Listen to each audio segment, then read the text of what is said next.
terima kasih atas kesediaan pemateri, yaitu Pak Taruna, telah bersedia untuk share ilmunya ke kami. Dan semoga kepada para peserta bisa menyerap ilmu ini dengan sebaik-baiknya, sehingga wawasan mengenai industri pertambangan semakin bertambah. Oke, mungkin itu sedikit pembuka dari saya. Sekali lagi mohon maaf bila ada kekurangan. Semoga acara ini bisa berjalan dengan lancar. Nah, kemudian selanjutnya untuk peraturan dari studium general ini, bagi para peserta akan mendapatkan sertifikat setelah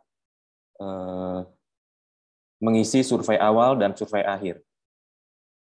Jadi ada survei awal yang diisi tadi melalui link yang ada di barcode, dan nanti akan di-share juga di kolom chat, dan mengisi juga survei di akhir setelah kegiatan studium general ini. Kemudian peserta dimohon untuk mematikan fitur audio selama seminar berlangsung supaya acaranya kondusif gitu ya. Kemudian untuk nama itu ditulis lengkap ya, dan tulis juga email aktif untuk pengiriman e-sertifikat. Untuk pengajuan pertanyaan bisa diajukan selama seminar berlangsung dengan format yang tertulis di slide ini, yaitu tagar, tanya, nanya, dalam kurung instansi, strip, pertanyaannya apa. Atau nanti mungkin bisa juga, kalau misalnya Pak Taruna membuka sesi pertanyaan di tengah-tengah presentasi, itu dipersilakan untuk dibuka, tergantung dari Pak Taruna, gitu ya, menyesuaikan. Oke, baik, itu rules yang ada pada seminar atau studium general kali ini. Kemudian sebelum memulai, saya akan sedikit membacakan profil dari pemateri kita pada kali ini. Pemateri kita pada kali ini adalah Bapak Taruna Fadilah. Dia dari pendidikannya, dia itu S1 di Teknik Pertambangan ITB. Kebetulan beliau ini satu angkatan dengan saya. Jadi Pak Taruna ini adalah ketua angkatan. Jadi dia yang yang menyelamatkan saya salah satunya ketika ospek gitu ya. Jadi kalau nggak ada Pak Taruna mungkin angkatannya nggak akan dilantik. Kemudian pendidikan selanjutnya Pak Taruna dilanjutkan di Australia, di Queensland, dengan majornya itu mineral resource ya Pak Taruna. Nah, kemudian sekarang beliau bekerja di PT Aneka Tambang di site Pongkor ya, sebagai main plant engineer dari tahun 2017. Kemudian Pak Taruna juga kalau saya lihat cukup aktif ya publikasi dan papernya, dan banyak juga award yang telah didapat gitu ya selama bekerja di PT Antam.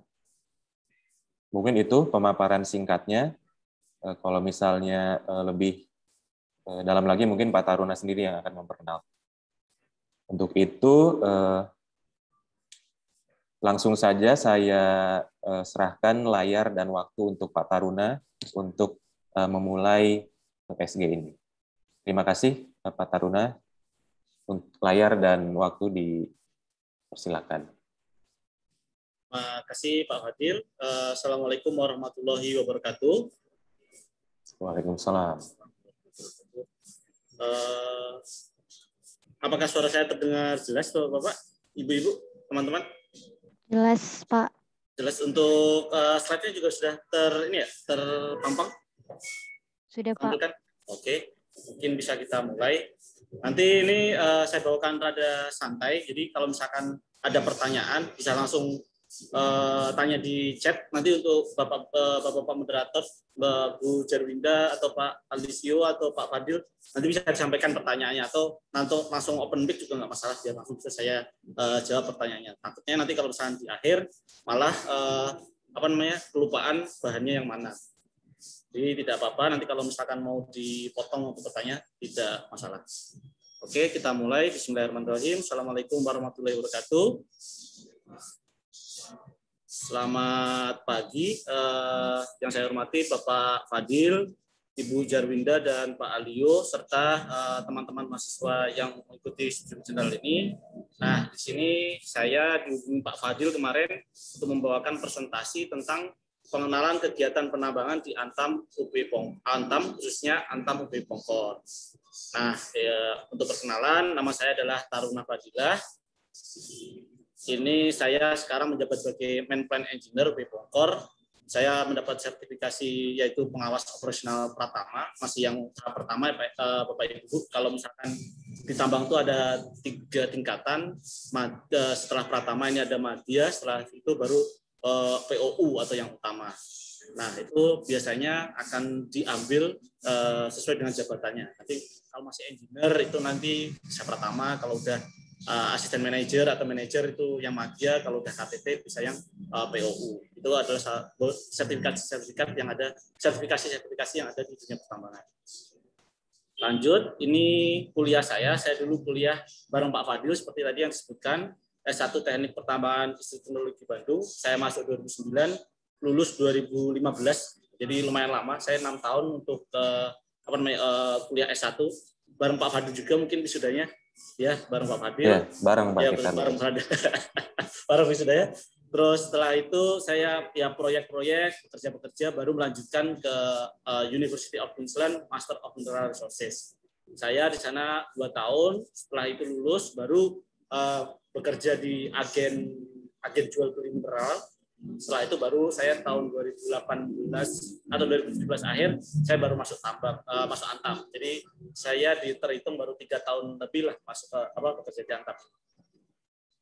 Ini sekilas perkenalan dari saya. Terus ini adalah salah satu moto saya, Pak ya, untuk selalu menjadi manusia yang bermanfaat bagi masyarakat, bangsa, negara, dunia, dan agama.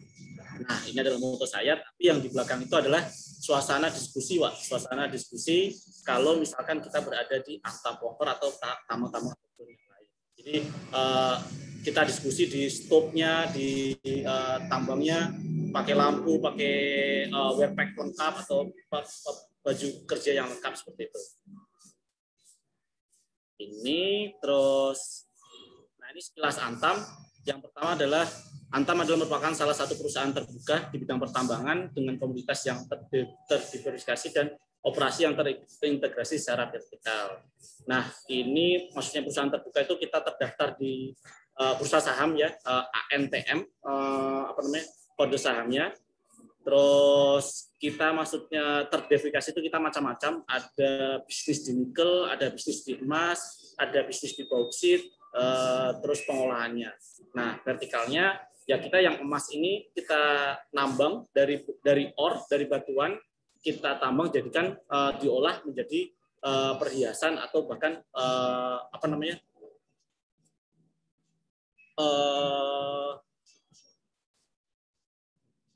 perhiasan atau emas batangan seperti itu. Nah, Antam ini berorientasi untuk mengekspor dengan pasar utama di Asia dan Eropa. Lalu komoditas utama Antam tadi disampaikan ferronikel, emas, perak, bauksit, batubara serta jasa pemurnian. Selanjutnya Antam melakukan perusahaan dan aktivitas hulu dan hilir tadi yang disebutkan. Kita juga ada eksplorasinya, kita juga ada peleburannya, pemurniannya serta pemasaran ferronikel, emas, perak, alumina serta logam mulia lainnya serta batubara. Itu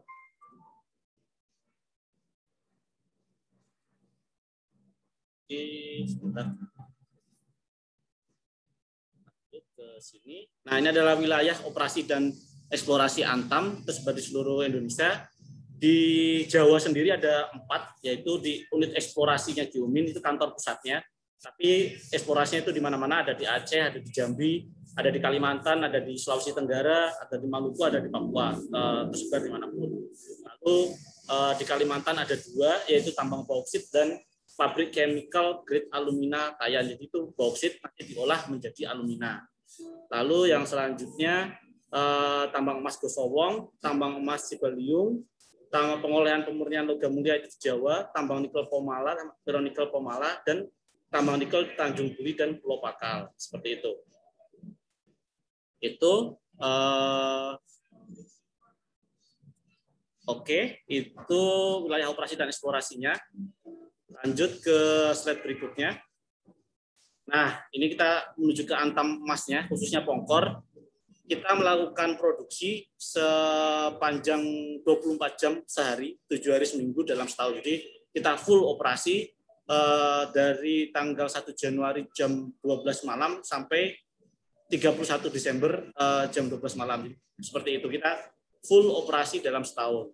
Untuk tahun 2020 sendiri, kita beroperasi, kita memproduksi sebanyak 368.953 wet metric ton ore dan menghasilkan 1.200 kg emas atau 1,2 ton emas.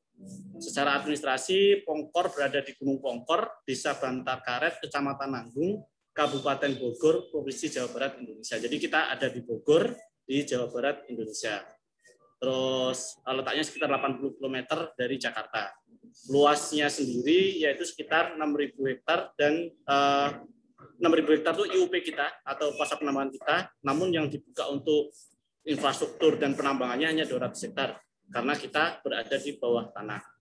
Nah, untuk penghargaan proper sendiri atau yang kita kenal dengan penghargaan lingkungan, Antam kebanyakan mendapatkan proper hijau.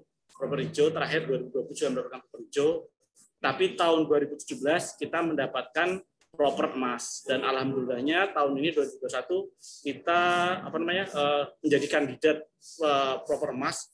Nanti masih berusaha, mungkin akhir tahun ini akan berumumkan apakah mendapat proper hijau atau proper emas. Itu berarti selain menambang, kita juga mengelola lingkungan, CSR-nya juga bagus, baru mendapatkan penghargaan proper tersebut. Nah, ini lokasinya kalau dari Jakarta sekitar 80 km, dari Jakarta ke Bogor dulu, baru setelah itu ke ke lokasi IUP Pongkor. Kalau dari Bogornya sendiri kita sekitar 1,5 jam perjalanan darat.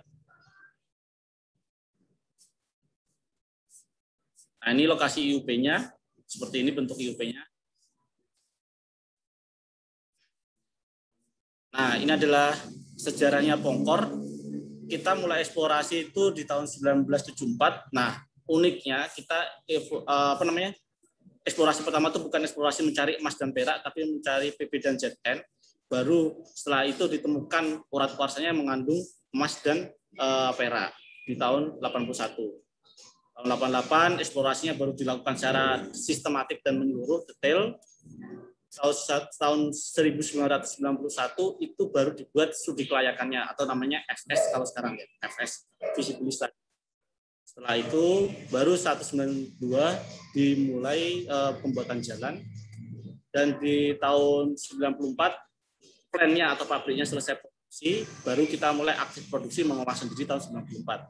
Jadi bayangkan dari tahun 74 sampai 94 itu kita masih eksplorasi, masih spending money, belum dapat income atau belum dapat pendapatan. Seperti itu. Baru 97 plan 2, 2018 masih ada dan sampai sekarang rencananya kita akan berproduksi sampai 2023 sampai sekarang ya, tapi di tiap tahun itu kita mengadakan eksplorasi terus-terusan sehingga nanti bisa menambah umur tambang. Itu. Nah, ini adalah biji emasnya di Pongkor. Tipe biji emasnya adalah free milling, tipe batuan oksidis, agak basah, tinggi mineralnya lumayan banyak, tapi mineral utama atau yang diolah di Antam Pongkor hanya emas dan perak saja. Di sini teknik pertambangan semua ya Pak Fadil ya? Atau ada teknik geologi atau metalurgi? Sepertinya mayoritas pertambangan Pak, cuman kita nggak tahu, mungkin ada, biasanya suka ada dari prodi lain. Ada tapi Pak prodi geologi atau prodi metalurgi?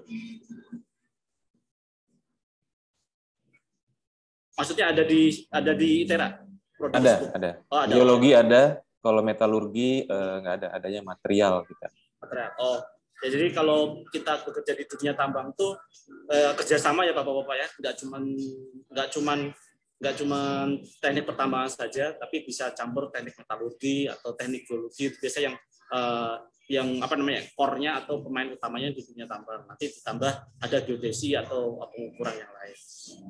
Nah, ini adalah penampang biji di Bepongkor, ada sekitar 5 vein utama, yaitu Ciuruk Vein, Ubang Kicau Vein, Ciguha Vein, CGT1 sama Pasir Jawa. Nah, ini ada 5 vein utama yang menjadi sasaran untuk penambangannya di Antam Bepongkor.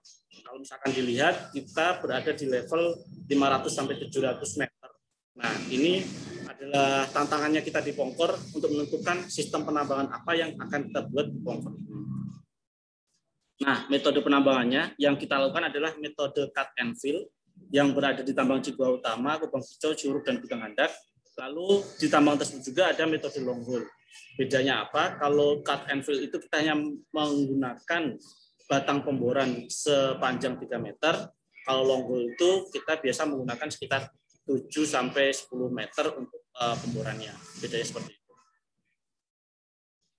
Nah, ini kenapa kita memilih metode cut and fill. Yang pertama adalah kekuatan bijinya kuat dan keras, tapi di bagian tengah-tengah ada yang kurang kompak, terus kekuatan batuan samping agak lemah atau kurang kompak, kemiringan endapannya 35 derajat sampai 90 derajat, serta ukuran endapannya 4 sampai 40 meter, tapi yang umum adalah 10 sampai 12 meter. Kadar bijinya tinggi dan mining recovery harus tinggi, kedalamannya dangkal atau dalam. Nah, ini adalah bentuk cut and fill-nya Pak ya. Seperti ini teman-teman atau teman-teman mahasiswa. Ini adalah kalau misalkan kita lihat ini.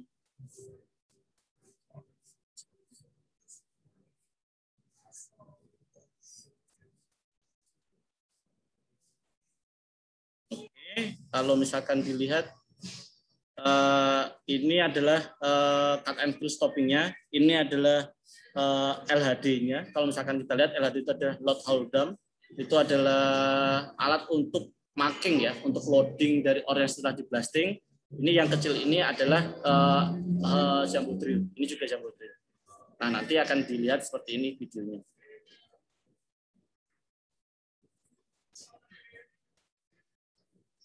Terdengar Pak suaranya, Bapak Ibu? Ada suaranya nggak? Belum, Pak. Belum ya? Oke, sebentar.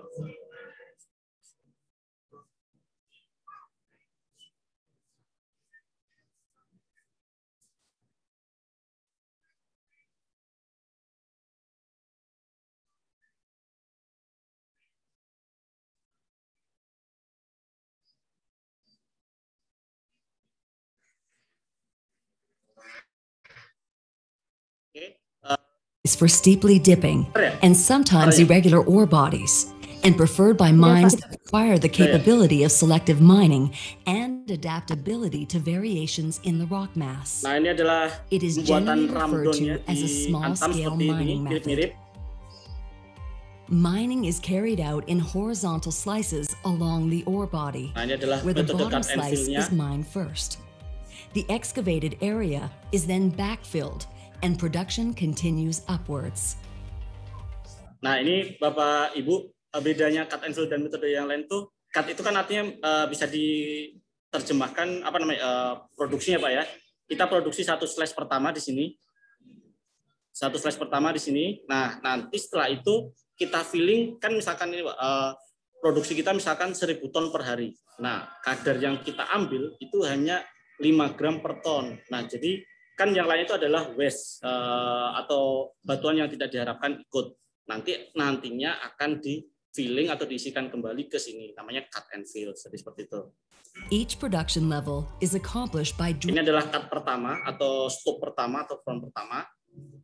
cut and fill mining is a favored choice upwards. Each production level is accomplished by drifting until the entire slice has. Ini udah ketika selesai. Balik lagi. Cut. The slice is then backfilled, and the fill becomes the work. Nah, setelah itu kan ini di filling menggunakan waste tadi Pak, ya Bapak Ibu, yang hasil pengolahan tadi atau sisa pengolahan.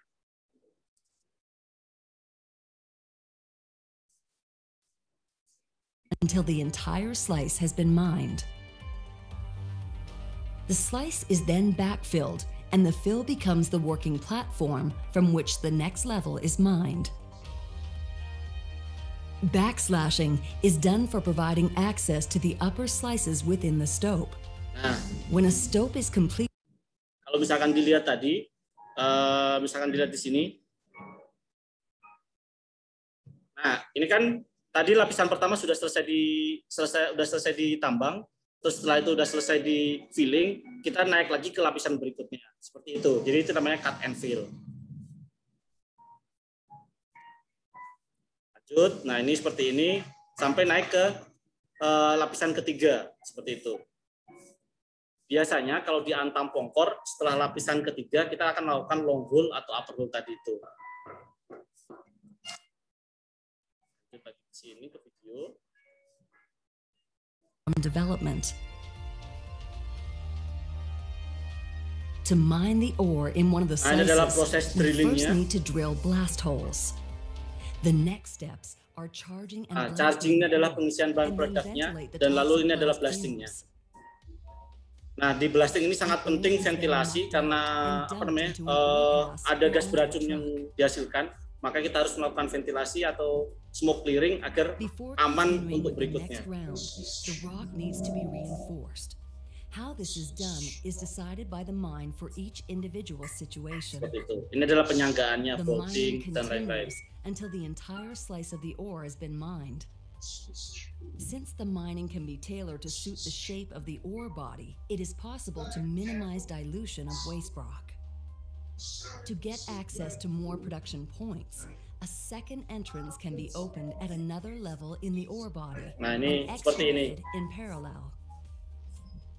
Jadi ada dua atau tiga front yang dilakukan cross cut untuk mendekati dari vein tersebut. As the ore body is mined, the rock stresses increase in the pillar above the mined area. Cut and fill mining is regarded as a low productivity mining method, but the advantage is high selectivity with good ore recovery and low dilution. Itu. Nah, itu adalah tadi gambaran dari metode cut and fill. Nah, ini adalah tambang di pongkor, yaitu kita bagi menjadi 5 yang utama, yaitu Curug 500 dan Curug 600, Kubang Kicau, Ciguha, lalu Gudang Handap sendiri. Itu adalah tambang di pongkornya. Ini kita menggunakan cut and fill, ini adalah lapisan-lapisannya, lapisan pertama, lapisan kedua, dan selanjutnya. Ini siklus produksinya di antam pongkor. Kita mulai dari drilling, lalu dilanjutkan oleh charging, dan lalu lanjut ke blasting atau peledakan. Charging adalah pengisian bahan peledak, blasting adalah peledakannya. Smoke clearing and washing ini adalah ventilasi tadi, kita menghirup udara kotornya. Marking, lalu scaling lagi, spotting, surveying, dan dilakukan drilling lagi. Nah, marking nanti diangkut oleh loading dengan LHD yang disebutkan ke Granby, lalu ditransport ke stockpile menggunakan Granby tadi itu kalau di pongkor. Nah, peran anak tambang itu ya biasanya, peran anak tambang itu di sini Bapak Ibu, teman-teman, di drilling ini sama charging sama blasting sama smoke clearing dan marking ini biasanya adalah peran orang tambang. Tapi yang untuk supporting dan surveying ini biasanya adalah teknik geologinya yang bekerja di situ atau yang berpengaruh di situ. Jadi peran-peran kita tuh banyak sekali. Kalau di drilling mungkin ada pelajaran tentang penambangan bawah tanah. Nah, itu kita harus bisa tentang drilling atau geomekanika batuan, terus geoteknik. Nah, itu berperan di sini. Lalu charging ini biasanya ada pelajaran tentang peledakan, blasting ini juga pelajaran tentang peledakan. Nah, ini biasanya orang-orang yang jago di situ yang ditaruh di charging atau blasting. Smoke clearing dan washing ini adalah teman-teman yang belajar tentang ventilasi. Gitu. Kalau yang marking ini yang biasanya belajar tentang main plan atau rencana penambangan, jadi dia bisa mengetahui produktivitas alat tersebut. Ini proses penambangannya. Nah, mungkin dari proses penambangan atau sampai proses penambangan ini ada pertanyaan dari teman-teman. Silakan rekan-rekan, kalau ada yang mau bertanya, boleh langsung raise hand aja kali ya, kalau misalnya memang ini atau di kolom chat silakan. Ada satu tuh Pak Taruna. Ya, silakan. Bagaimana Pak Fadil? Siapa yang resen? Iterator orang. Ya, Torang. Silakan, Torang. Ya, silakan Pak Torang. Baik Pak, terima kasih atas waktunya. Izin memperkenalkan diri, nama saya Torang Hematov, mahasiswa Teknik Pertambangan ITERA angkatan 2019. Jadi dari sini, dari proses penambangan metode cut and fill, saya sebenarnya tertarik pada metode drillingnya itu Pak. Seperti yang Bapak bilang tadi, untuk metode drilling ini menggunakan bidang ilmu keahlian, salah satunya itu geoteknik atau geomekanika batuan itu sendiri ya Pak ya. Betul. Saya tertariknya itu penggunaan geoteknik di dalam drilling itu kira-kira seperti apa ya Pak ya? Yang saya tahu kan drilling itu kan proses pemborannya gitu Pak. Apakah geoteknik itu digunakan untuk menjaga kestabilan terowongannya kan, karena itu kan bentuknya drilling ke bawah gitu ya Pak. Terus saya juga mau nanya Pak, dalam proses penutupan di areal yang pertama sebelum masuk ke lapisan selanjutnya itu tadi kan menggunakan waste-nya gitu ya Pak ya. Itu memang proses penutupannya itu penutupan secara sempurna atau bagaimana Pak? Sementara ada sekatnya dulu Pak, setahu saya. Baru bisa masuk ke lapisan. Oke, pertanyaan keduanya belum jelas Mas. Tadi sekat gimana Mas maksudnya? Maksud saya gini Pak. Pada proses kita sebelum masuk menambang ke lapisan yang kedua, kita kan harus menutup yang lapisan pertama dulu dengan waste-nya tadi kalau nggak salah ya Pak ya. Itu kira-kira proses penutupan waste-nya itu seperti apa ya Pak ya? Saya masih nggak dapat gambarannya bagaimana biar lapisan pertama itu tertutup sempurna agar lapisan yang di atasnya bisa kita tambang Pak. Karena kan kalau misalnya lapisan bawah, menurut saya kalau misalnya lapisan bawahnya belum tertutup sempurna, ada timbul kemungkinan bahwa nanti mungkin ketidakstabilan lah Pak pada lapisan kedua atau lapisan atasnya yang kita tambang gitu Pak. Oke. Ya, untuk pertanyaan pertama saya coba jawab Mas. Pertanyaan pertama, kena ilmu geoteknik dibutuhkan di mana saat drilling, yaitu Mas ketika nanti drilling kita harus tahu tuh kekuatan batuannya itu berapa. Nah, nanti baru karena operasional si drilling atau jambul tadi memperhatikan dari kekerasan batuan tadi. Nah, kekerasan batuan tadi juga berpengaruh terhadap jarak lubang bornya Mas. Nah, jarak lubang bor itu kan berpengaruh. Jadi misalkan lubang bornya kalau di Antang Pongkor ini kebanyakan lubang bor kita menggunakan yang 90 cm. Nah, kalau itu karena keras batuannya ada di RMR 4 atau RMR 5. Nah, nanti kalau misalkan RMR yang lebih kecil lagi atau batuannya lebih lemah lagi, nah itu akan memperlebar dari spasi atau jarak pemborannya. Seperti itu. Jadi ilmu geotekniknya dibutuhkannya di situ. Itu yang pertama. Yang kedua adalah cara filling ya. Nah, filling itu kan filling kita di Pongkor itu menggunakan selari. Jadi setelah batuannya itu diolah, itu tuh nanti akan terbentuk selari atau waste dengan komposisi air atau bentuk cair. Nah, nanti dipompakan ke dalam tambang atau ke stok. Nah, di situ sebelum diisikan tadi dipakai menggunakan ada barikade atau sekatnya sehingga bisa airnya itu tidak bocor seperti itu atau fillingnya tidak bocor. Itu sih Mas. Semoga menjawab. Mas Torang, apakah terjawab? Baik Pak, terima kasih banyak Pak atas pertanyaan jawabannya. Oke, ada lagi? Kalau tidak ada saya lanjutkan. Saya lanjutkan dulu kali ya. Ya, dilanjut dulu Pak Taruna. Oke, lanjut dulu. Selanjutnya, nah ini adalah yang alat-alat yang digunakan untuk pemboran atau untuk drilling. Yang pertama adalah jambul drill. Terus yang kedua adalah jackleg atau handheld drill. Kalau biasanya tambang-tambang yang kalau kita sebut tambang mekanis itu biasanya menggunakan jambul drill. Kalau yang masih manual kita menggunakan handheld drill. Itu seperti itu. Jadi ada beberapa tambang, ada beberapa lokasi yang kita masih menggunakan handheld, itu biasanya digunakan di development, dan di jambul drill itu digunakan untuk di situs produksinya. Nah, ini adalah gambar video salah satu pemboran. Sorry, suaranya terlalu keras ya.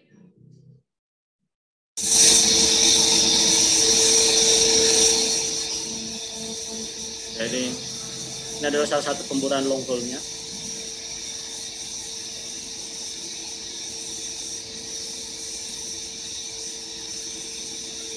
Ini masang batang pemboran.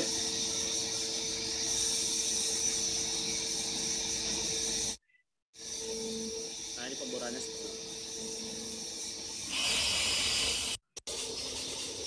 sampai habis, seperti itu ya.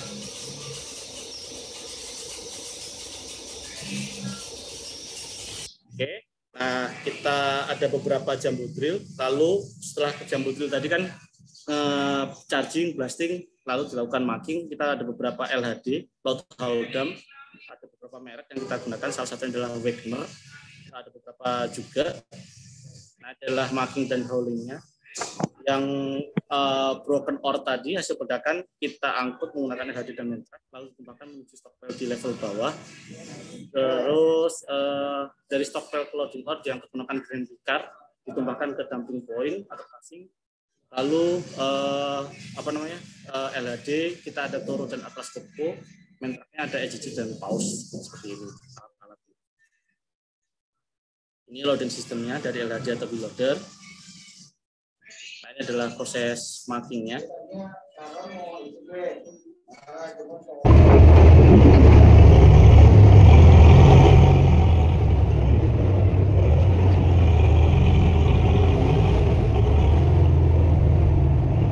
Nah, itu proses markingnya, tapi ini tadi dipercepat ya, biar speed dari rekamannya dipercepat agar lebih ini aja untuk kepentingan dokumentasi.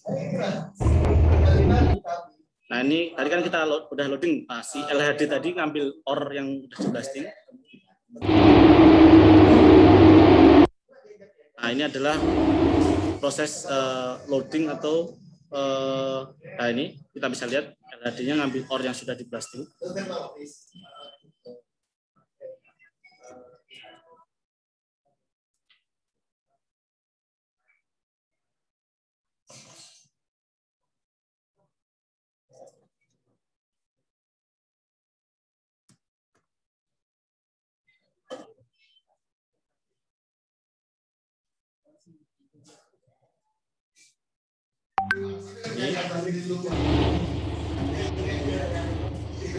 Nah, itu mentraknya mundur.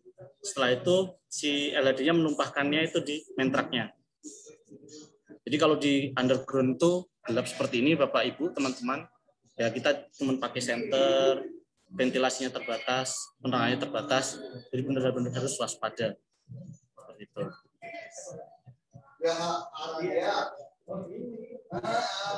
Tuh, nah itu kalau di tempat kita mentraknya ini diisi 3 kali dari paket LHD ini, jadi isinya 3 kali. Ini king lanjut seperti itu sampai penuh baru dia jalan.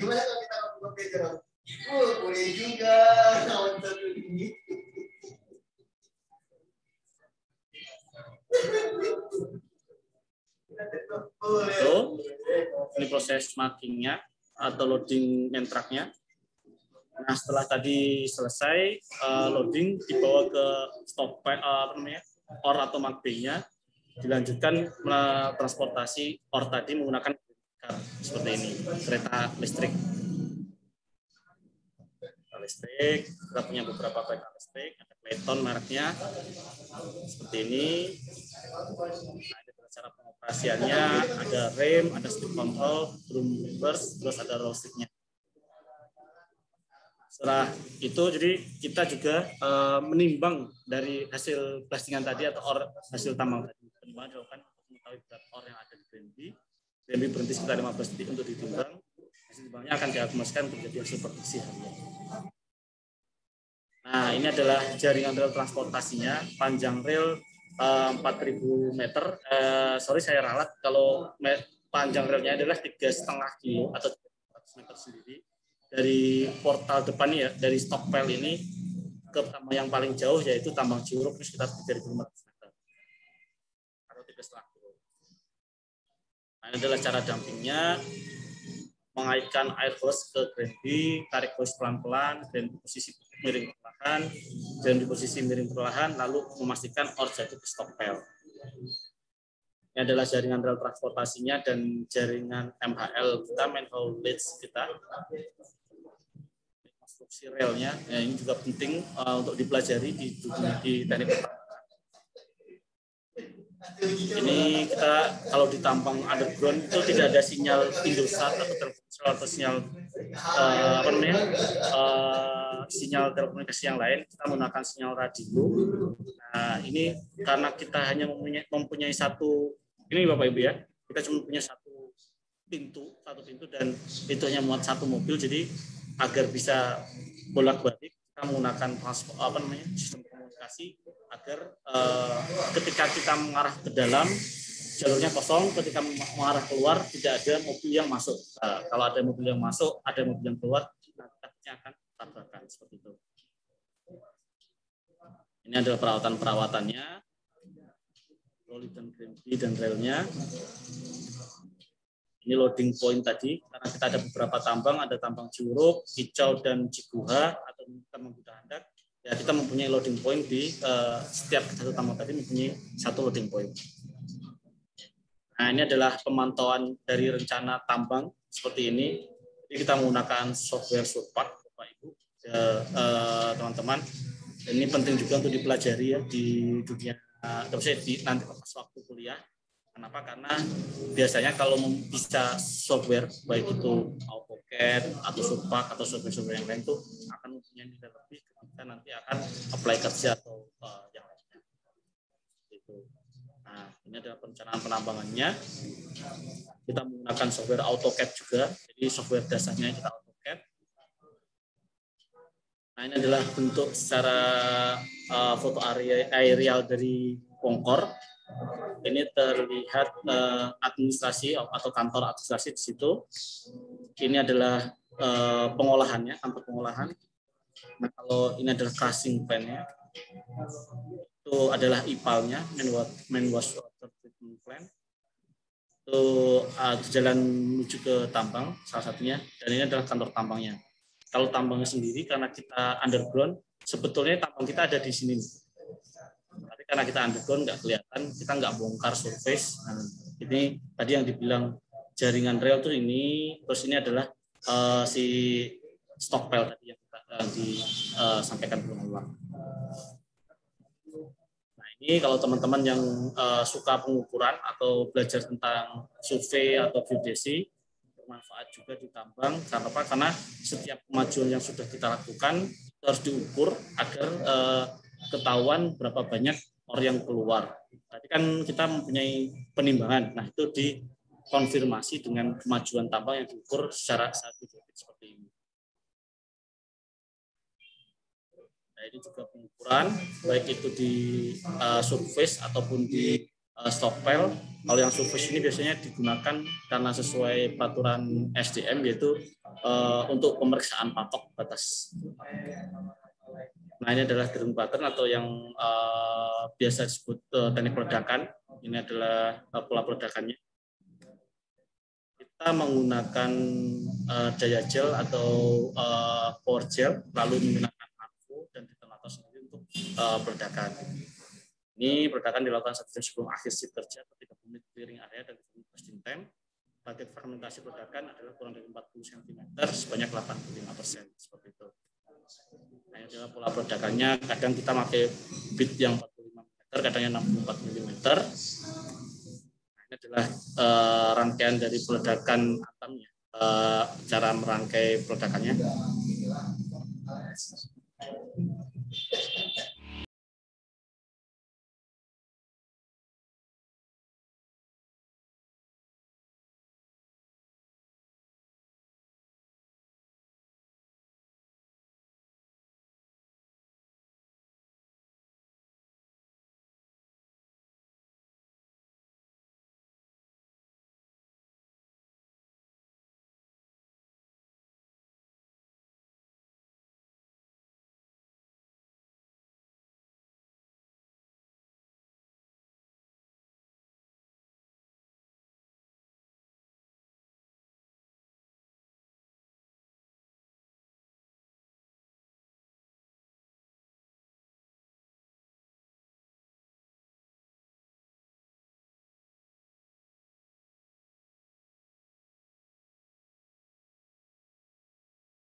Nah, setelah itu detonator dirangkaikan dengan detonator.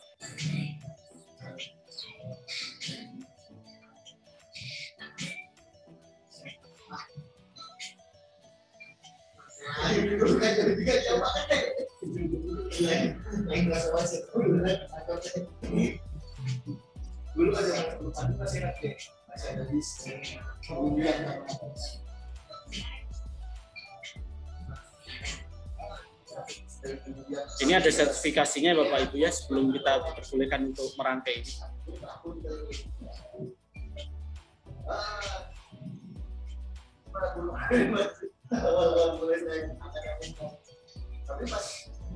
Jadi ada pelatihannya, ada sertifikasinya, setelah lulus baru diperbolehkan untuk merangkai ledakan ini.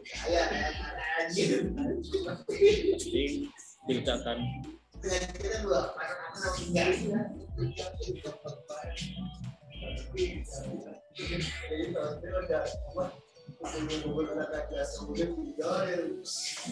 Ini hasil blastingnya seperti ini sudah ada. Nah, itu.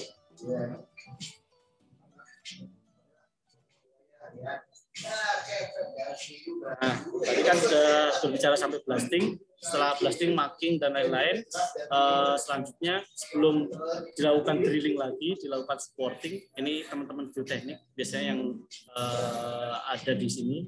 Nah, geoteknik ini kadang ada yang dari jurusan tambang, tapi banyak juga yang dari jurusan teknik geologi, biologi sains. Perkuatan kita ada yang menggunakan short grade atau menggunakan beton, tapi masih ada juga yang kita menggunakan steel support atau hard-beam dalam perkuatan tersebut. Nah, ini adalah rekomendasinya. Kita menggunakan phase 2 untuk pemodelannya sehingga ketahuan ini bagusnya perkuatannya menggunakan apa. Ini adalah contoh-contoh perkuatannya, steel support atau hard-beam. Hard-beamnya adalah besi berbentuk berat. Itu kalau kita ada hard-beam itu berarti RMR-nya atau kualitas batanya itu sangat-sangat jelek, atau bisa bilang jelek. Itu kenapa kita menggunakan hard-beam untuk memperkuat lokasi tersebut. Nah, ini lebih jelek lagi, kalau lebih jelek lagi menggunakan forpolling gitu. Ini adalah steel support-nya macam-macam seperti ini. Ini kalau misalkan dilihat, ini hard-beam. Terus ini adalah pipa-pipa listrik, ini adalah stapling yang bicarakan. Nah, ada front kerjanya seperti ini. Sebelum dilakukan pemboran, dilakukan dulu mana yang harus dibor seperti itu. Nah, ini adalah setelah itu pengolahannya. Ini adalah proses pengolahannya, karena mungkin tidak dari sedikit yang dari metallurgi. Saya cuma menjelaskan sekilas.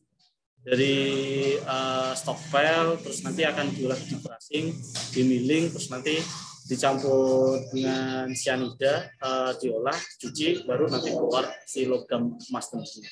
Nah, kita ini kalau dibongkar, kita mengolah ore-nya tadi menjadi emas, dan itu masih bullion atau belum emas murni.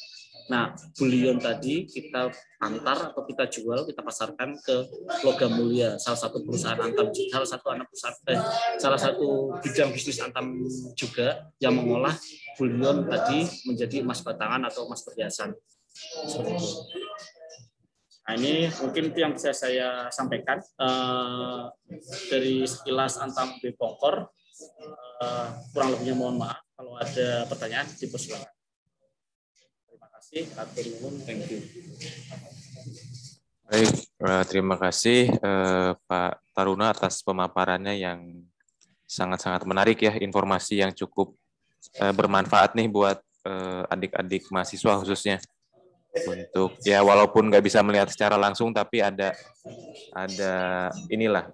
penyampaian dari orang yang memang langsung berkecimpung di lapangan gitu ya. Kalau saya lihat tadi sudah ya.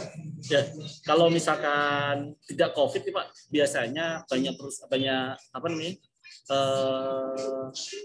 kampus-kampus yang datang ke Pongkor. Nah, dipersilakan aja Pak, kalau misalkan mau ke Pongkor nanti tinggal bersurat, tinggal susun waktunya. Ya. Tapi setelah COVID selesai Pak ya. Siap, aman.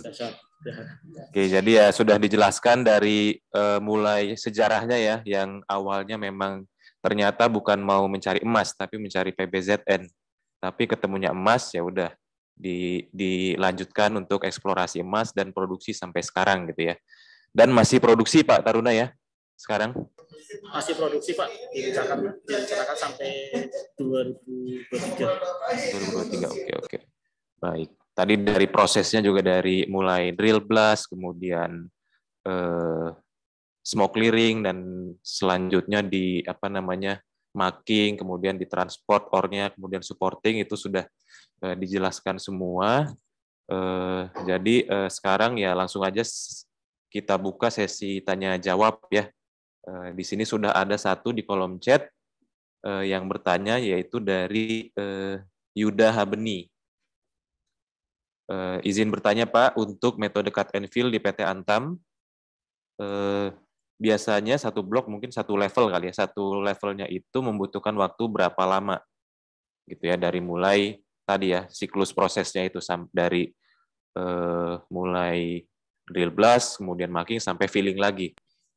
Silakan. Siap, terima kasih Pak Fadil, langsung saya jawab. Kalau kita panjang frontnya itu sekitar 150 meter, jadi bisa dalam waktu 4 bulan itu 3 bulan sampai 4 bulan itu udah selesai, baru pindah ke level berikutnya seperti itu. Jadi sekitar 3 sampai 4 bulan lah untuk mengerjakan satu bloknya. Oke, 3 sampai 4 bulan. Itu kan ada berapa lokasi itu ya? Ya, betul. Itu di satu lokasi aja Pak. Oh, di satu lokasi ya. Lokasi berarti untuk pindah ke level berikutnya, level atasnya. Ya. Nah, itu 3 sampai 4 bulan. Oke, baik, itu untuk pertanyaan pertama sudah terjawab. Nah, oke, untuk pertanyaan berikutnya silahkan mungkin dari yang mau bertanya langsung dipersilahkan. Ini ada satu. Sebentar, dari siapa ini? Al-Qodri. Silakan Al-Qodri. Baik, suara saya kedengaran ya? Baik, terima kasih. Sebelumnya perkenalkan, nama saya Al-Qodri Rahman. Saya merupakan mahasiswa pertambangan 19. Nah, jadi di sini saya mau masuk ke spesifik ke pekerjaan dari Pak Taruna, yaitu seorang plant engineer dari PT Pengkor ini, Pak. Nah, dari semua penjelasan yang Bapak jelaskan tadi, sebenarnya yang benar-benar spesifik ke pekerjaan Bapak sebagai seorang main plant engineer itu bagian mananya aja, Pak? Dan waktu di PT Pengkor itu pekerjaan seorang main plant engineer itu seperti apa? Bagiannya di mana-mana, Pak? Karena di sini sendiri saya sudah merencanakan kalau bisa saya mau juga di spesifik ke main plant engineer. Terima kasih. Oke, mungkin Pak Taruna mau langsung dijawab atau tunggu ada kita kasih 3 pertanyaan dulu, atau mau langsung dijawab aja? Langsung jawab aja Pak. Langsung jawab ya? Ya, oke. Silakan. Pak Qodri, ini Pak, ini sebetulnya adalah tugas dari main plant-nya Pak ya. Bagaimana kita bisa memproduksi 368 ton ore ini dan menjadikan 1.236. Nah, itu kan ini target setahun, Pak. Target setahun. Ini sebetulnya hasil setahun. Targetnya itu lebih kecil. Dia 360, dan kalau nggak salah emasnya itu kita ditarget 1.200. Nah, itu tahun kemarin. Nah, itu gimana caranya kita bisa achieve atau mendapat target ini? Itu adalah tugas dari main plant tadi. Jadi ada 5 tambang, kita bagi berapa tonnya per tambangnya, mereka produksi berapa hari mereka produksi berapa ton per hari, seperti itu.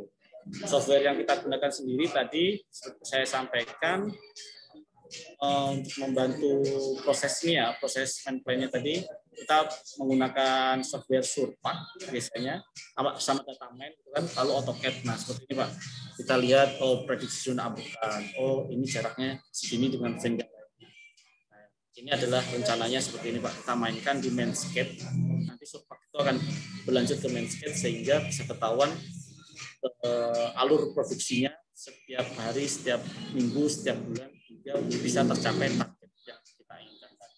Seperti itu. Jadi kalau main plan itu kita harus harus bisa software minimal banget itu Excel dan AutoCAD. Itu untuk jadi main plan Pak ya, minimal banget itu bisa Excel atau AutoCAD itu bisa insya Allah. Nanti selanjutnya biar lebih expert, biar lebih memudahkan pekerjaan, ya bisa menggunakan Surpak atau software yang lainnya. Kalau di Power, Surpak, kalau di Freeport ini ada Dashweek atau ada yang lain di batubara, nah itu macam-macam tergantung perusahaan. Tapi software utamanya ya kita harus bisa Excel atau AutoCAD. Seperti itu. Mungkin menjawab Pak Kodrik? Bukan menjawab.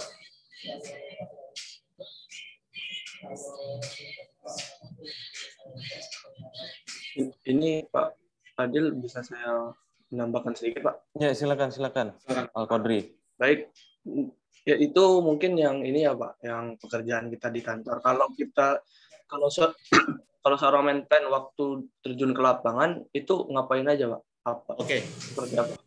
Nah, kalau di lapangan itu kan ini coba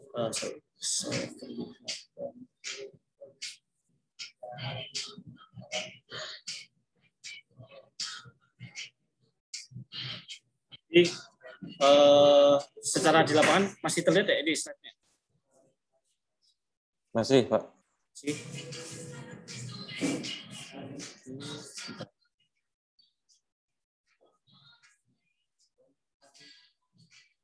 Nah ini Mas, di lapangannya sendiri sebetulnya kita kalau yang produksi, kalau di Pongkor, kalau yang mengerjakan drilling, blasting itu main operation.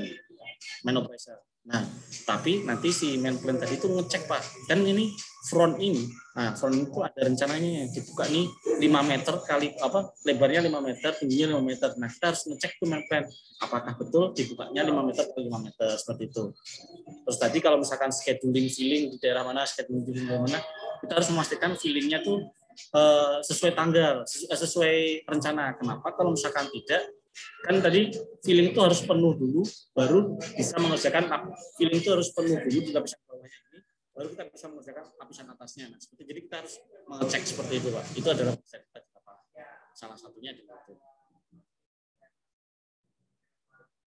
Tapi memang kalau dari main plan sendiri bisa dibilang mungkin dari 7 hari seminggu gitu ya, kita ke lapangannya bisa 3 hari, 4 harinya itu merencanakan di kantor seperti itu, nggak terlalu sering ke lapangan. Gimana Al Qadri? Baik, terima kasih Pak atas jawabannya. Siap. Jadi pengetahuan atau skill terkait software itu cukup krusial atau penting ya bagi main planner. Jadi mulai dari yang basic, Excel sama CAD, karena yang namanya di kebumian kita sebenarnya cuma main XYZ aja ya Pak Taruna ya. Betul. Jadi XYZ itu bisa kita bangun dari apa ya? Sense geospasial gitu ya. Jadi kita harus jangan bingung kalau ditanya arah gitu ya. Kalau untuk menjelaskan arah itu ya anak kebumian tuh harus harus cepat. Misalnya kita jalan ke arah mana, nah itu udah harus jangan sampai bingung gitu ya. Kita itu nggak boleh, ya itu. Silakan Pak Taruna coba. Menambahkan dari Pak Fadil ya, kita nggak boleh bilang kanan kiri ya, kita boleh bilang utara, selatan, timur, barat gitu. Ya. Jadi biar ketahuan, gitu seperti itu. Jadi benar-benar arah mata angin ya. Oke, kemudian ini ada yang raise hand dan ada yang chat juga. Ini sepertinya yang chat dulu ya. Selanjutnya. Dari Binsar, dari Tera juga, izin bertanya Pak, untuk seorang main plan, kira-kira skill apa saja yang harus dimiliki? Dan untuk Antam sendiri, apakah ada syarat khusus memiliki kemampuan menguasai software tertentu Pak? Silakan, mungkin beberapa juga udah terjawab nih ya, mungkin ada tambahan. Silakan Pak Taruna. Kalau software, ya, sebetulnya tadi saya sebutkan tadi, itu software apa ya? Biasanya kalau bisa anak tambang itu tahu software itu ya Excel, Surpak, Excel, Surpak, terus AutoCAD itu diharapkan sebelum lulus tahu software tersebut. Kan pelatihan sekarang banyak, jadi silakan teman-teman mengikuti pelatihan di luar yang seperti itu. Itu yang pertama, atau pelatihan di dalam kampus juga nggak masalah. Pak Fadil itu jago untuk di Surpak, Pak, setahu saya. Jadi bisa belajar dari Pak Fadil, Pak, ya. Seperti itu. Di sini ada yang lebih jago, Pak ada Alio. yang lebih jago. Pak Alio, nah itu harus belajar. Ya itu entah gimana caranya ya, misalkan belajar minjem laptop atau minjem komputer lab atau gimana, harus bisa belajar AutoCAD, Excel sama Surpak itu harus bisa. Yang pertama, yang kedua, kalau dari main plan sendiri apa yang harus dilakukan? Sebetulnya main plan itu harus tahu produksi, Pak. Nah, dari 3 tahun penempatan saya di Antam, saya itu baru ditempatkan di main plan di 1,5 tahun terakhir ini. Sebelumnya itu saya diproduksi. Nah, jadi saya harus tahu nih, pengeboran ini tuh membutuhkan waktu berapa menit. Satu siklus pertama yang tadi saya sebutkan ini tadi, siklus penambangannya tadi, itu membutuhkan waktu berapa menit, Pak? Dari drilling, charging, blasting, marking, scaling, sampai kembali lagi ke drilling ini, berapa lama waktunya. Jadi saya harus tahu itu dan mengerti betul-betul apa yang dibutuhkan dalam drilling, charging, blasting, dan lain-lain. Kenapa? Ketika main plan nggak tahu ini butuhnya apa, ya dia merencanakan apa, ya kan? Kalau kita nggak tahu hasil produksi dari sekali blasting, ya kita nggak akan tahu gimana caranya merencanakan hal tersebut. Nah, biasanya orang main plan itu berawal dari orang produksi dulu, gitu kan? Oh, terus nanti ketika dia udah tahu atau udah mengenal tentang produksi di lapangannya, baru ditarik ke main plan, seperti itu biasanya. Untuk software, kalau di Antam sendiri, kita biasanya menerima Antam Fresh Graduate. Nah, itu biasanya yang dilihat ya portofolionya, Pak. Pernah KP di mana, pernah tugas akhir di mana, mengenal software apa. Nah, itu penting juga, seperti itu. Oke, itu dari jawaban dari pertanyaan Binsar ya. Jadi kalau main plan ya kita harus tahu siklus produksinya, terlebih urusan waktu ya, karena dengan kita tahu waktu, kita tahu sehari ini bisa berapa siklus gitu ya. Dari siklus itu berapa or yang bisa kita dapatkan. Berapa tonnase or, Pak. Dari situ kan kita bisa punya punya data awal gimana untuk planning mungkin selanjutnya kayak gimana gitu ya. Kalau software ya kurang lebih sama kayak tadi ya, software intinya software tabel, Excel gitu ya, kemudian drawing technical, AutoCAD, sama ya tadi main plan yang mungkin turunan dari software tersebut juga gitu ya. Oke. Itu Binsar. Kemudian ini ada yang raise hand, Bonifacius, silakan. Saya izin memperkenalkan diri, Pak. Nama saya Bonifacius Gifta Dululangi dari Teknik Pertambangan Angkatan 2019. Saya ingin bertanya ke yang tadi, Pak. Kalau dilihat tadi kan untuk awal eksplorasinya tahun 1974, PT Antam ini mencari PB dan ZN, kemudian malah mendapat emas gitu, Pak. Untuk PB dan ZN ini sekarang bagaimana ya, Pak? Apakah ditambang juga atau tidak menemukan sama sekali, Bang? Terima kasih, Pak. Untuk PB dan ZN-nya nggak ketemu, Mas. Jadi ini kan urat kuarsa nih, Mas.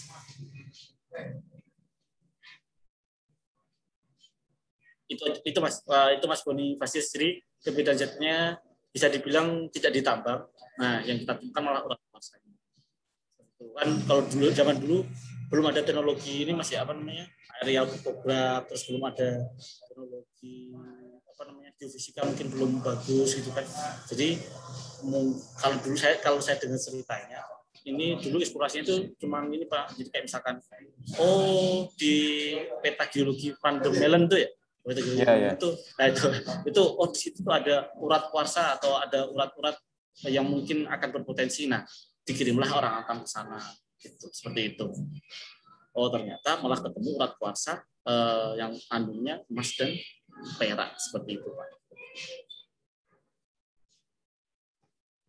Jadi memang nggak ditemukan gitu ya, yang ditemukan malah AUAG, padahal mencarinya mungkin dari geologi potensinya ini kali ya, makanya ditujukan eksplorasi PBZ. Seperti itu. Itu mungkin Boni, gimana? Sudah cukup? Ya, sudah cukup, Pak. Terima kasih. Oke, kemudian kita lihat lagi. Ada lagi yang ingin bertanya? Rekan-rekan? Silakan.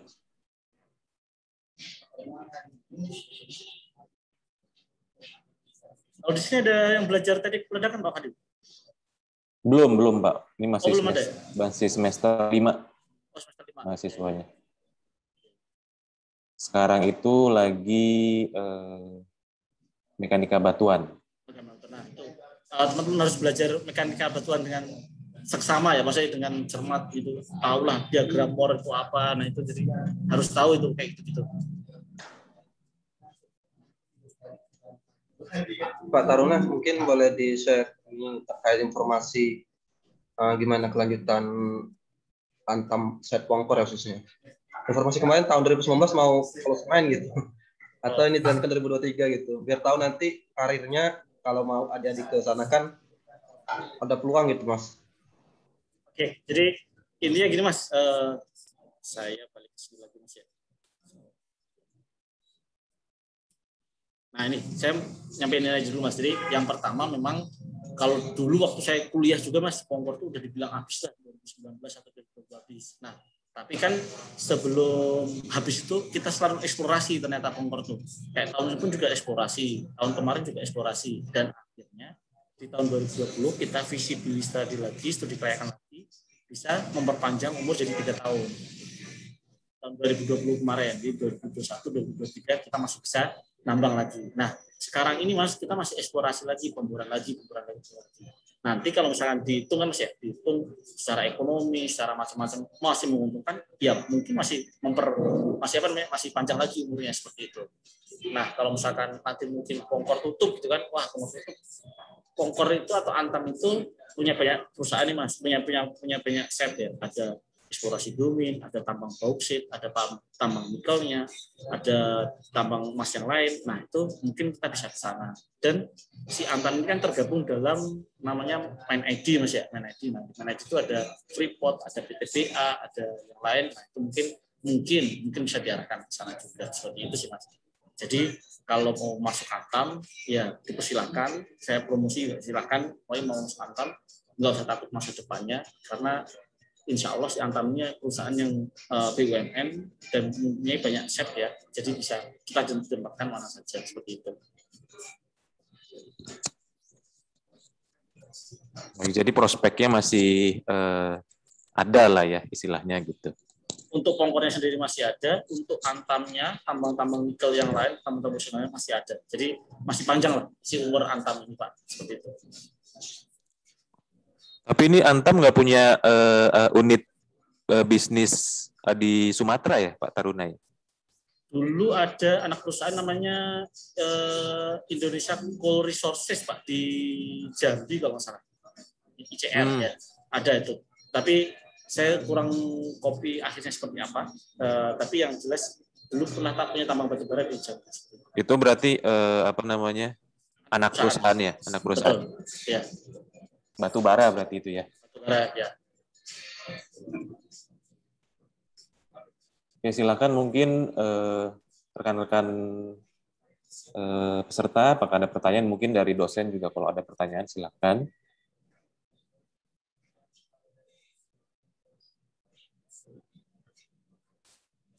Kita masih punya cukup banyak waktu nih ya.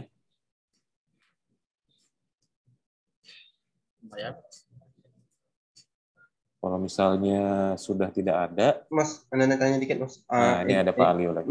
Kan nanti kan di semester depan ini, semester 6, mahasiswa yang 2019 ini udah mulai kerja praktek. Apakah nanti ada batasan misalnya masih COVID ini untuk mengajukan KAPI ke sana gitu Mas? Jadi Pak Alio, sebetulnya kalau kerja praktek kita sering banget menerima kerja praktek. Dan ini cuman pembatasan kemarin mulai agak sepi karena COVID. Kebijakan COVID itu kita jadi rada ketat untuk si mahasiswa. Kenapa? Karena kita pernah menerima mahasiswa yang KP gitu Pak ya, di Antam ternyata kena COVID. Nah, untungnya maksudnya dari kelompok mahasiswa itu nyebarnya ke situ aja, nggak nyebar ke pekerjanya. Ya nggak untung sih Mas, itu ya misalnya, ya itu kejadian, makanya kita belajar di pelan-pelanin dengan prosedur yang PCR macam-macam. Nah, kan kita semua berharap tahun depan ini udah hilang COVID-nya ya, atau udah mulai longgar gitu. Nanti coba di apply aja Mas, bisa 2 atau 3 orang apa namanya KP di Antam Pongkor ini, seperti itu. Terkait prosedurnya gitu, memang apa mahasiswa itu apply langsung atau gimana Pak Taruna? Dia mahasiswa bisa apply langsung bisa, atau nanti apa namanya biasanya sih dari prodi Pak ya, ada surat dari prodi seperti itu. Oke. Ya. Ya. Ada surat dari prodi mengantarkan bahwa mahasiswa ini pengen KP di bidang apa. Baik. Oke, nanti bisa di follow up ya. Ya. Kalau memang kondisinya udah mulai kondusif ya gitu ya. Ya, asal jangan di ini aja Pak. Kan kebanyakan KP itu di ini ya, waktu libur ya, Juni gitu ya. Nah, ya. Itu kalau nggak dulu-duluan tuh biasanya rame. Kalau rame kita kan kuotanya habis ya. Nah, itu mungkin dicari jadwal yang agak lebih tepat aja, pas kosong, misalkan Maret atau April atau apa. Jadi Oke. Terima kasih informasinya Pak Taruna. Gimana rekan-rekan atau para dosen, apakah ada yang ingin didiskusikan atau ditanyakan lagi ke Pak Taruna mumpung ada di sini nih?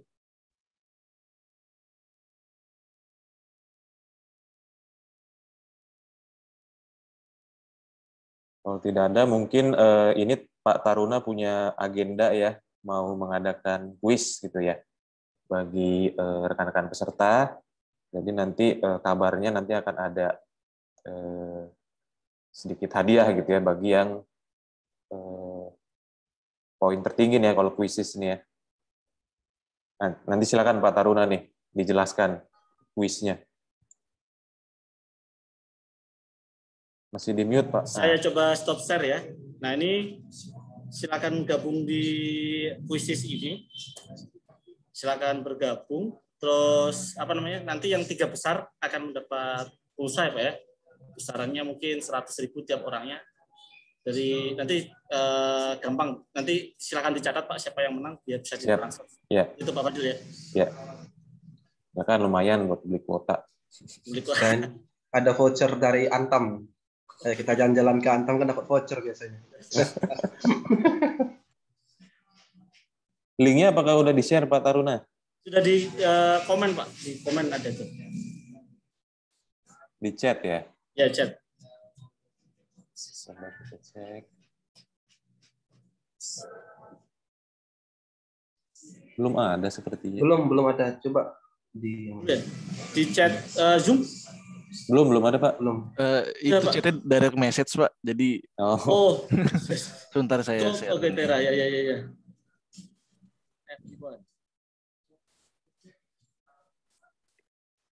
Ini dosennya nggak boleh ikutan, Pak. Kan nanti peringkat aja Mas, saya mah nggak ikut-ikutan kan. Jangan nanti kalau kalah malu. Bu Jarigunda butuh kuota ini. Silakan tuh rekan-rekan peserta, ini linknya. Silakan dibuka.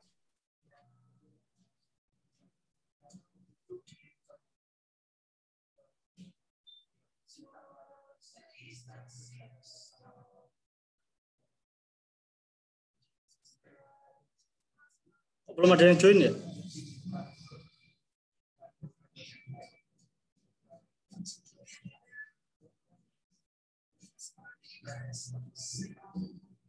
Lagi nyiapin HP.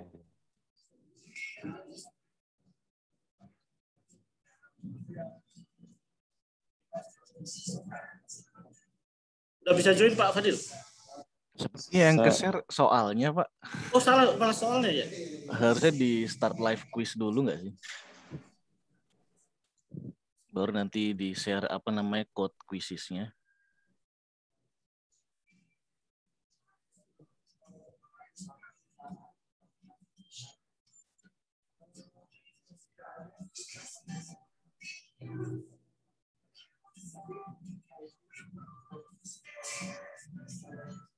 Iya, ini soalnya yang kelihatan. Udah kelihatan dong berarti Pak ya? Sepertinya udah kelihatan itu. Aduh. Tapi jawabannya yang belum sih. Belum. Saya.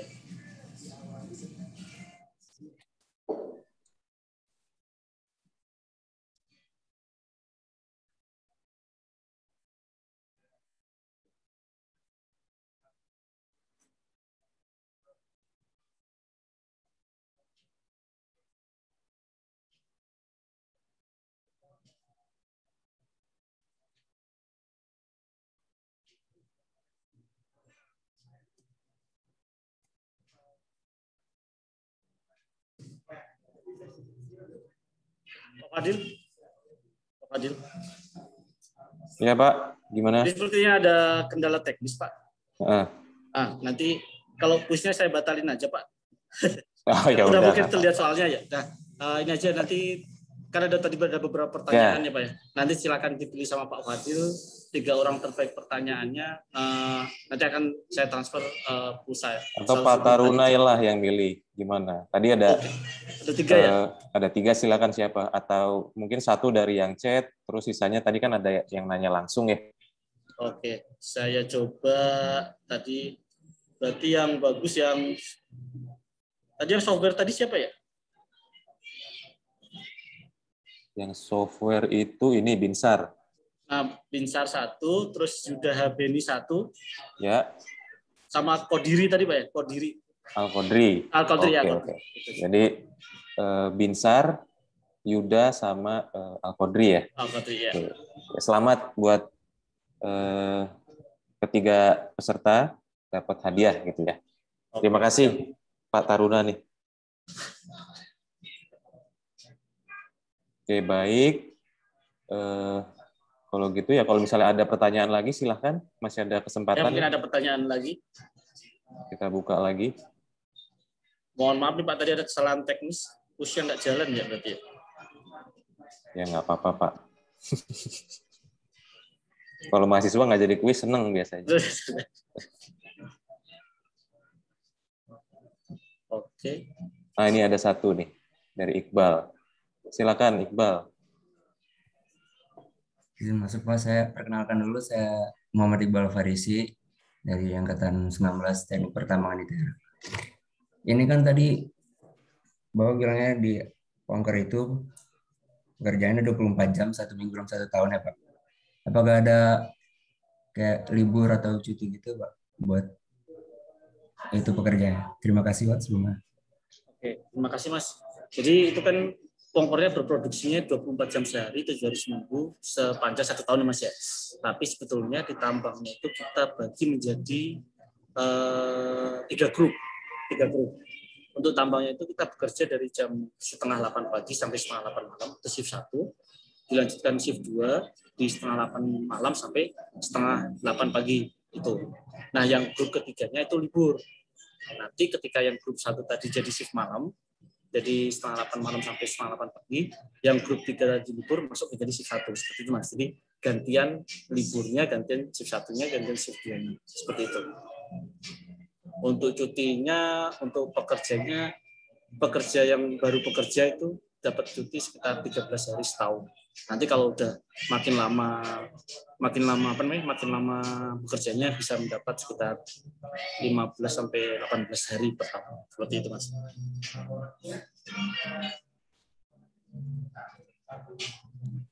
Jadi gimana Pak? Jadi dia rooster atau Senin sampai Jumat kerjanya? Kalau untuk yang bekerja di lapangan itu rooster. Rooster ya, rooster 6 hari kerja, 3 hari off. Untuk yang kerja di kantor kayak saya ini Senin sampai Jumat, Sabtu Minggu libur. Oke. Oh jadi 6 hari kerja, 3 hari off sama Senin Jumat ya? Ya, untuk yang kerja di kantor. 1 hari itu 3 shift? 1 hari 2 shift Mas. Oh 2 shift. Shift siang sama shift malam. Oke. Oke, jadi jangan khawatir walaupun produksinya 24 jam, tapi kan yang kerjanya ganti-gantian. Betul.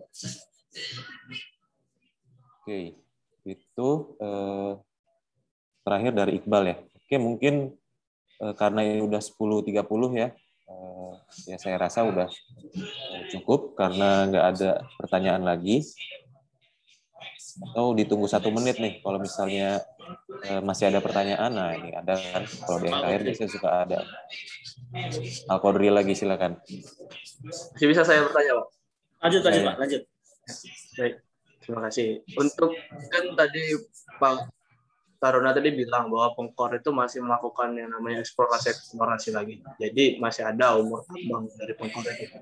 Nah, berarti kan dalam penentuan eksplorasi itu biar bisa masuk ke dalam proses penambangan lagi atau proses eksploitasi kan ada campur tangan seorang menplan di dalam kegiatannya itu, Pak, untuk menentukan semuanya. Nah, itu masuk ke job desk Bapak juga sebagai seorang menplan engineer atau bagaimana Pak pembagiannya kalau di Antam sendiri?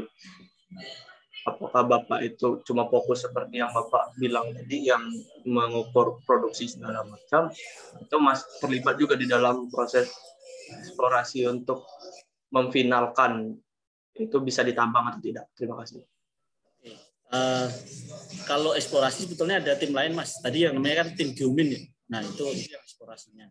Kalau saya sendiri sebetulnya saya bertanggung jawab di perencanaan dalam waktu harian, mingguan, bulanan, serta tahunan. Nah, Geomin tadi, kalau misalkan Mas sudah belajar tentang konsep sumber daya dan cadangan, si Geomin tadi itu hasil eksplorasi tadi itu baru sumber daya, Mas. Nah, yang menjadikan cadangan itu si menplan. Yang bisa ditambahkan yang cadangannya. Gitu. Jadi kita harus tahu konsep tentang sumber daya dan cadangan. Sumber daya itu apa, cadangan itu apa. Nah, itu yang mengubah sumber daya hasil eksplorasi itu tadi si menplan.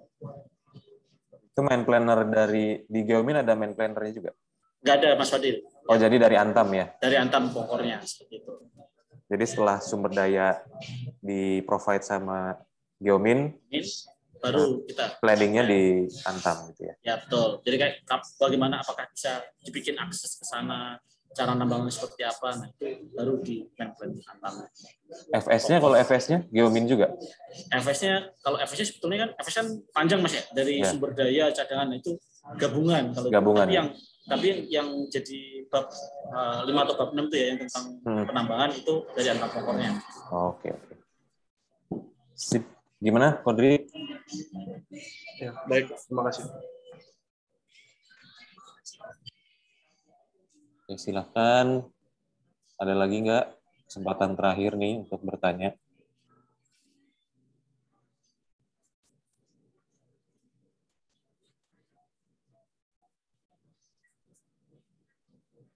Ada. Oh, ini dari Pak Erikson. Silakan, Pak Erik. Halo, Assalamualaikum, Mas Taruna. Waalaikumsalam. Apa kabar? Baik ya? Baik, alhamdulillah Pak. Ya. Berarti itu satu ini sama Pak Padil ya, Ketua Himpunan dulu ya? Ketua Angkatan. Ketua Angkatan. Berarti ketemu lah ya sama Ardi ya? Unsri 2009. Oh iya, pernah ketemu dulu Pak. Ya. Soalnya kita ada main ke sana dulu ya. Nggak tahu ya, yang ada pas FKS apa ya, tahun berapa gitu. Yang itu ya, forum ketua himpunan Pak ya. Oke, saya mau tanya aja untuk ini ya, apa untuk filling materialnya itu yang di pengisian cut and fill-nya ya. Itu sejauh ini ada kendala teknis nggak? Misalkan untuk komposisi atau hitungan secara geomekaniknya, apakah selalu berjalan lancar untuk material fillingnya yang dari dalam tambang itu sendiri kan di filling lagi ya di situ ya? Apakah pernah ada insiden kayak gitu lah? Oke. Kalau kita sebetulnya karena sudah berjalan agak lama Mas ya, filling itu alhamdulillah sampai sekarang ini tidak terjadi insiden. Kenapa? Karena dulu kita pernah nyobain pakai semen Mas, dicampur pakai semen si materialnya. Ternyata malah menurut kita semennya itu nggak perlu gitu. Karena nanti misalkan setelah fillingnya penuh, kan kita filling penuh itu sekitar sebulan atau 3 minggu sampai 4 minggu ya. Setelah filling penuh itu nanti diendapkan dulu, didiamkan sekitar seminggu atau 2 minggu, baru ntar setelah padat gitu Pak ya, airnya udah hilang kan, fillingnya filling slurry ya. Filling slurry itu berarti ada airnya. Ketika airnya udah keluar, baru kita masuk. Nah itu insya Allah nggak ambles gitu si ground untuk si jambunya bekerja atau orang bekerja seperti itu. Ya. Saya nanyain itu aja deh dikit. Apa siap. Ada beberapa paper yang membahas tentang, pernah dibahas Pak, itu yang tentang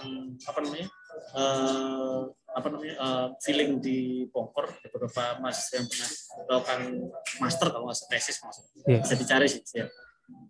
Sama ini mungkin untuk pengetahuan, kalau di Pongkor itu agak beda dengan di NHM.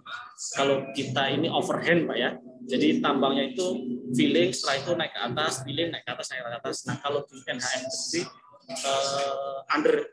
kita upper hand, nah mereka tuh underhand, jadi feeling, setelah itu mereka nambang di bawah itu ya, itu kata apa ya, kajian geologinya, kajian ekonominya seperti itu. Untuk pengetahuan aja bedanya seperti itu untuk teman-teman mahasiswa. Tapi metodenya sama, cut and fill juga. Itu namanya cut and fill, kalau kita spesifiknya cut and fill upper hand, kalau mereka cut and fill underhand. Cuman beda mulai dari mana aja ya? Ya, seperti itu bedanya Mas ya. Oke, baik. Itu saya kira udah ya, cukup untuk sesi tanya jawabnya. Ini ada lagi nih. Ya bolehlah satu lagi lah terakhir nih ya. Nggak apa-apa Mas, silakan.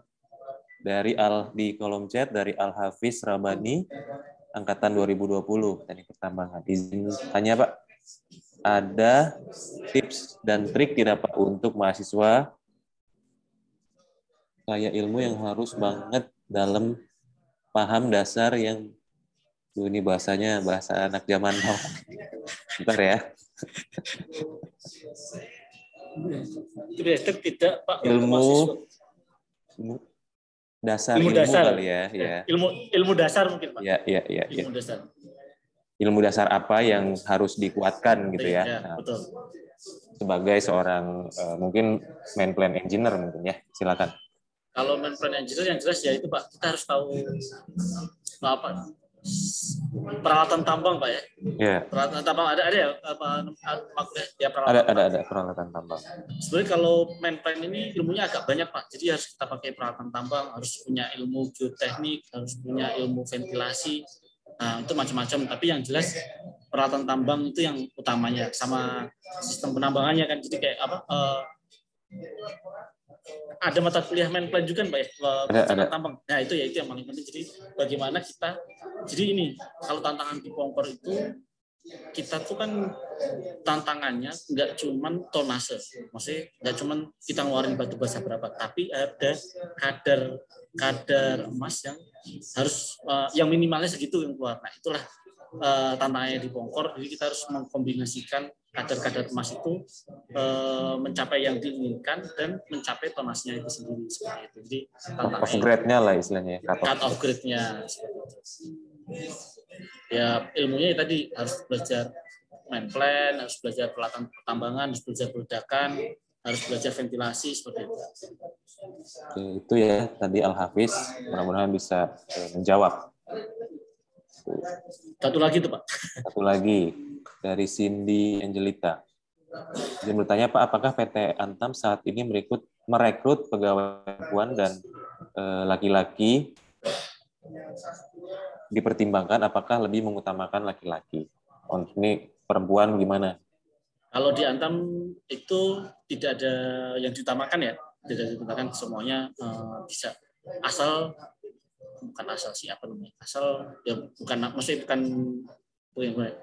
takutnya itu nanti itu kita akan percobaan dulu 1 tahun Mas yang sekarang Mbak, 1 tahun Mbak. Jadi nanti dilihat mau itu cowok atau mau cewek, dilihat disuruh ke lapangan, dipanas-panasin, kalau di Pongkor digelap-gelapin gitu kan, disuruh jalan ke semua lokasi gitu. Nah, tahan atau enggak, ketahanannya itu yang kita nilai, bukan laki-laki atau perempuan gitu. Tapi itu setelah masuk proses seleksi ya, jadi udah diterima baru percobaan setahun gitu ya. Percobaan setahun seperti itu. Kalau dari existing-nya sendiri berapa kira-kira gambaran kasarnya lah proporsi pekerja pria sama wanita di sana gimana? Kalau pertanyaan lanjutannya kali ya. Oke, ya. Kalau dari sebetulnya kebanyakan karena kalau engineer itu bisa dibilang sama Mas. Kalau levelnya engineer ya. Levelnya engineer itu kebanyakan sama, tapi kalau operator masih kebanyakan didominasi laki-laki. Oke. Ya, kalau engineer itu masih bisa 2:1 atau 3 cowok 1 laki-laki, 3 cowok 1 perempuan. Kenapa? Karena memang sedikit kan yang belajar teknik pertambangan dari yang cewek ya, bukan karena apa-apa. Tapi walaupun sekarang kan udah mulai dari segi gender, yang engineer juga udah mulai banyak perempuan ya. Ya. Jadi nggak menutup kemungkinan juga kan ya. Memang boleh. Yang penting skill gitu ya. Dan yang penting skill, kemampuan, tahanan. Itu Cindy jawabannya. Makasih Pak. Ya.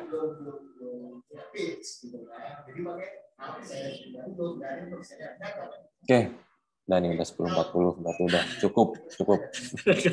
Nanti mungkin bisa kita lanjut lagi lah, mudah-mudahan ya. Oke, baik. Setelah berakhir sesi diskusi ini, berakhir juga sebagian rangkaian acara utama dari Studium General kita yang ke-7 ini.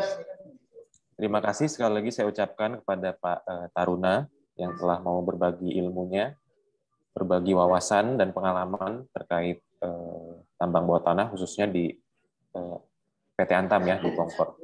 Semoga ilmu yang diberikan bermanfaat bagi rekan-rekan semua yang ada di sini, dan bisa menjadi amal jariah juga buat Pak Taruna.